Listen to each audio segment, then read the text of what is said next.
Good morning to all. In Medical Surgical Nursing 1, today I will discuss about the atelectasis, which is taken from the unit respiratory disorders.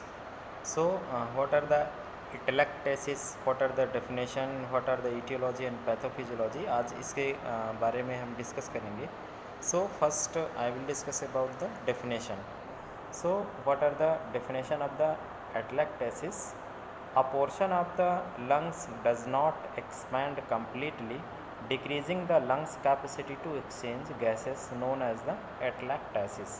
It means कि atelectasis एक ऐसी conditions है जिसमें जो हमारे lungs होते हैं वो प्रॉपर तरीके से एक्सपैंड नहीं हो पाते. एक्सपैंड का मतलब होता है प्रॉपर तरीके से जितना हम सांस लेने में लंग्स को जितना फूलना चाहिए वो उतना फूल नहीं पाते हैं. तो अगर प्रॉपर तरीके से एक्सपैंड नहीं होते तो उस समय किस वजह से ये चीज़ें होता है कि लंग की जो कैपेसिटी होती है और जो गैस एक्सचेंजेस होते हैं ये दोनों उसकी वजह से इफ़ेक्ट होते हैं. तो ऐसी कंडीशन हमारी एटेलैक्टासिस कहलाती है. So what are the aetiology and pathophysiology. पहले हम डिस्कस करेंगे pathophysiology. Means what went wrong, मतलब ऐसा क्या होता है जिसकी वजह से एटेलैक्टासिस की कंडीशंस आती हैं. A portion of the lungs does not expand completely, decreasing the lungs capacity to exchange gases which result in decrease oxygenation of the blood. It means कि लंग्स का जितना पोर्शन हमारा एक्सपैंड होना चाहिए उतना लंग्स हमारा एक्सपैंड नहीं हो पाता है. और ये क्यों होता है? बिकॉज ऑफ जो लंग्स की जो कैपेसिटी होती है डिक्रीज़ होने की, वो हमारे ईटियोलॉजिकल फैक्टर की वजह से उतनी कैपेसिटी हमारे मिल नहीं पाती है, जिसकी वजह से जो गैस एक्सचेंजेस होते हैं वो भी अफेक्ट होता है. अब जैसे ही गैस एक्सचेंजेस अफेक्ट होने लगते हैं तो उस समय पे क्या होता है, जो ऑक्सीजनेशन ऑफ द ब्लड यानी ब्लड में जो ऑक्सीजन का लेवल होना चाहिए तो वो नॉर्मल लेवल नहीं मिल पाता है. तो लगातार ये ऑक्सीजन लेवल ब्लड में हमारा कम होने लगता है. देन आफ्टर क्या होता है, obstruction of the airway will cause the collapse distal to the area that is blocked. It means कि कुछ ऐसे लंग्स की कंडीशंस होती हैं जिसमें क्या होता है, कुछ हमारे डिस्टल लंग्स के कुछ डिस्टल पार्ट होते हैं जो कि ब्लॉक्ड हो जाते हैं, जिसकी वजह से एयरवे जो है वो ऑब्स्ट्रक्ट होने लगता है. नेक्स्ट पॉइंट डिस्कस करेंगे, obstruction can be form mucus plug inside the airway or a tumour or fluid within the pleural space में be pressing on the airway from the outside. It means कि जो भी obstruction है जो lungs के अंदर हो सकते हैं वो कई प्रकार का होता है. पहले जैसे कि म्यूकस प्लग इनसाइड यानी एयरवे के अंदर अगर कुछ म्यूकस जमा हो गया है तो उसको म्यूकस प्लग बोलते हैं. तो अगर इनसाइड द एयरवे अगर म्यूकस प्लग है तब भी ये दिक्कत आ सकती है एटेलैक्टासिस की. देन आफ्टर कोई भी किसी प्रकार का ट्यूमर या फिर जो फ्लूइड होता है प्लूरल स्पेस में अगर वो बिल्डअप हो गया या भर गया तो जिसकी वजह से भी ये एटेलैक्टासिस की कंडीशंस आ सकती हैं. और इन एटेलैक्टासिस की जो कंडीशंस होती हैं कि ये एयरवे ब्लॉक करते हैं या फिर एयरवे की प्रोसेस को रिड्यूस भी करते हैं. Next, post operatively patient are risk to be atelectasis due to the pain, immobility, medications for pain or anesthesia and lack of deep breathing exercise.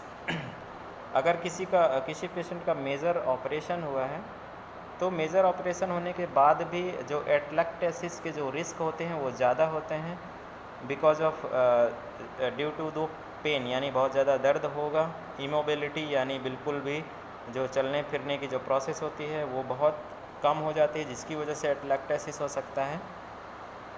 Next, medications for the pain and anaesthesia यानी जो pen के लिए medication चल रही हैं, anaesthesia चल रहा है, उसकी वजह से भी हो सकता है. And lack of deep breathing exercise, और जो डीप ब्रीदिंग एक्सरसाइज बताया गया था और वो एक्सरसाइज ना करने की वजह से भी ये एटेलैक्टासिस की कंडीशन आ सकती है. नेक्स्ट, हम प्रोग्नोसिस की अगर बात करेंगे तो prognosis depend on the causes and the size of the involved area.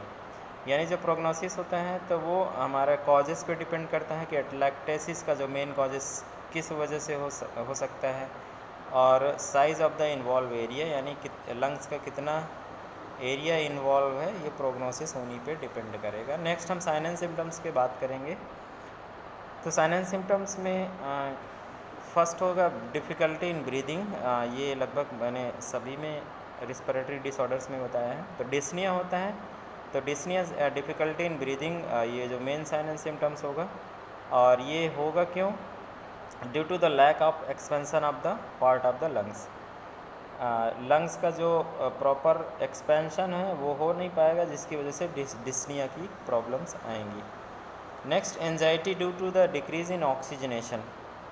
Oxygen level लगातार कम होने से एंजाइटी भी होगा पेशेंट को, ये भी साइन एंड सिम्टम्स है। नेक्स्ट हम डिस्कस करेंगे इंक्रीज रिस्पिरेटरी रेट, यानी रिस्पिरेटरी रेट भी लगातार बढ़ेगा, जिसको टैकेप्निया बोलते हैं। It is attempt to increase available oxygenation.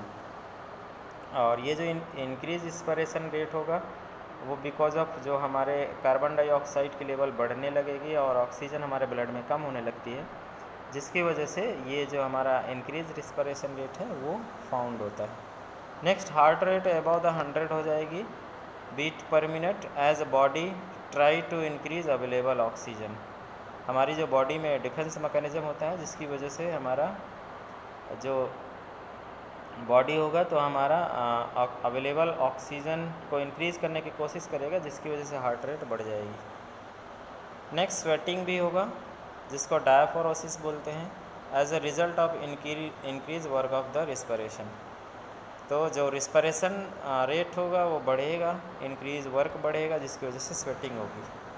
Cyanosis भी हो सकता है, जिसमें ब्लूज डिस्कलरेशन बोलते हैं जिसको, due to the decrease oxygen level. ये ऑक्सीजन लेवल के कम होने से साइनोसिस भी होगा। नेक्स्ट हम डिस्कस करेंगे हाइपोक्सीमिया के बारे में। तो हाइपोक्सीमिया भी होगा due to the lack of gas exchange in the affected area. Hypoxaemia conditions होगी, ये किस वजह से होगा? जो गैस एक्सचेंज होगा प्रॉपर वो ना होने की वजह से। नेक्स्ट डिक्रीज ब्रीथ साउंड भी डिक्रीज हो जाएगा due to the lack of air movement. Lack of air movement की वजह से ब्रीथ साउंड भी डिक्रीज होगा। Next accessories muscles use to respiration as a body try to get more oxygen. Accessories muscles होती हैं, उनका भी यूज़ होगा बिकॉज ऑफ जो बॉडी होगा वो मोर ऑक्सीजन सैचुरेशन को बनाने के लिए ट्राई करेगा, इसलिए। नेक्स्ट हम डिस्कस करेंगे इंटरप्रेटिंग टेस्ट रिजल्ट, यानी कौन कौन सी जांचें करवा सकते हैं, जिनको डायग्नोस्टिक इवैल्यूएशन बोलते हैं, और उनका एक्सपेक्टेड रिजल्ट कौन सा होगा उसके बारे में डिस्कस करेंगे। नेक्स्ट हम डिस्कस करेंगे सबसे पहले शैडो, यानी जब हम चेस्ट एक्सरे कराएंगे तो उसमें एक शैडो लाइक स्ट्रक्चर्स आएंगे, जिसमें से जो इंडिकेट करेंगे हमारे collapse area of the lungs, यानी लंग्स के कोलैप्स एरिया को ये डिनोट करेंगे।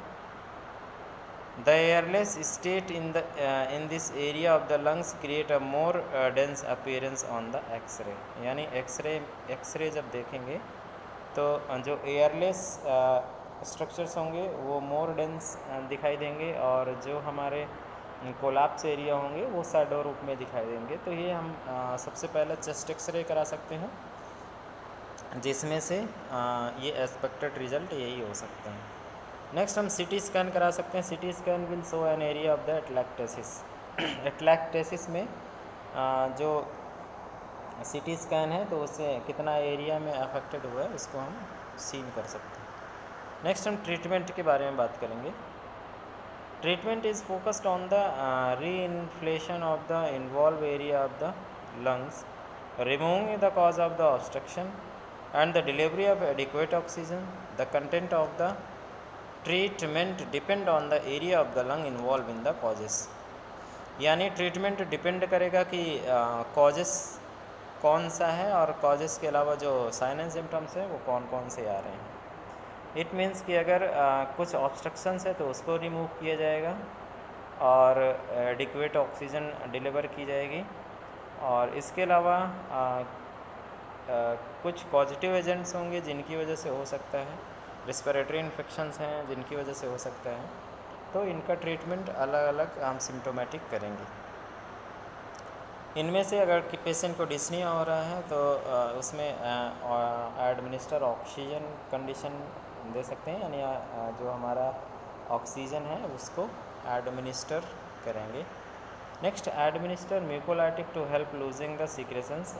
अगर कुछ सीक्रेशंस जमा हुए हैं लंग्स के अंदर तो हम म्यूकोलाइटिक एजेंट भी दे सकते हैं, जिसमें से एसिटाइलसिस्टीन होती हैं और कुछ इनहेल्ड एजेंट भी आते हैं और कुछ ओरल एजेंट्स भी आते हैं जो एडमिनिस्टर कर सकते हैं, जो कि सीक्रेशंस को थिन कर देंगे। नेक्स्ट, हम ब्रोंकियोडायलेटर्स दे सकते हैं ओपन ऑफ द एयरवे के लिए, जिसमें एल्बेट्रॉल, लेवोल्बेट्रॉल, ये मेडिकेशंस हैं जो कि हमारा ब्रोंकियोडायलेटर्स के रूप में यूज़ कर सकते हैं। नेक्स्ट, अगर नर्सिंग डायग्नोसिस की बात करेंगे तो इसमें इम्पेयर्ड गैस एक्सचेंज होगा, रिस्क फॉर इन्फेक्शन होगा, इनफेक्टिव टिश्यू परफ्यूजन। इसमें 3 मेन नर्सिंग डायग्नोसिस होंगे। नेक्स्ट, हम नर्सिंग इंटरवेंशंस की बात करेंगे कि कौन कौन से इंटरवेंशंस है जो नर्सिंग पर्सनल को प्रोवाइड करना है। First, cough and deep breathing exercise every 2 hours to prevent a further area of the atelectasis. Deep breathing exercise प्रत्येक 2 घंटे में पेशेंट को कराना है।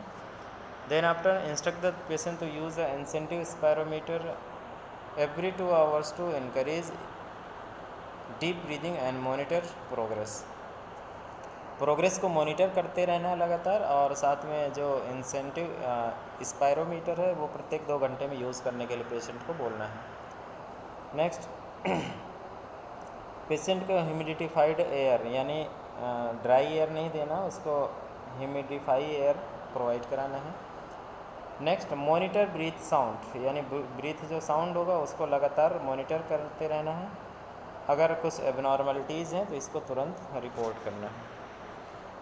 नेक्स्ट, जो मैकेनिकल वेंटिलेशन अगर नीडेड है तो अगर ज़रूरत है तो मैकेनिकल वेंटिलेशन प्रोवाइड करना है, और उसके साथ साथ मॉनिटरिंग भी पेशेंट की रखनी है।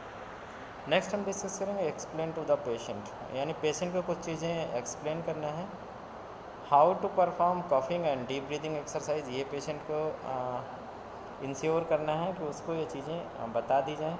Then after, proper use of incentive spirometer, इसके बारे में भी पेशेंट को बताना है। सो आज के क्लास में एटलैक्टेसिस में हम इतना ही डिस्कस करेंगे। कल एक नया टॉपिक रेस्पिरेटरी डिसऑर्डर का डिस्कस करेंगे। So thank you.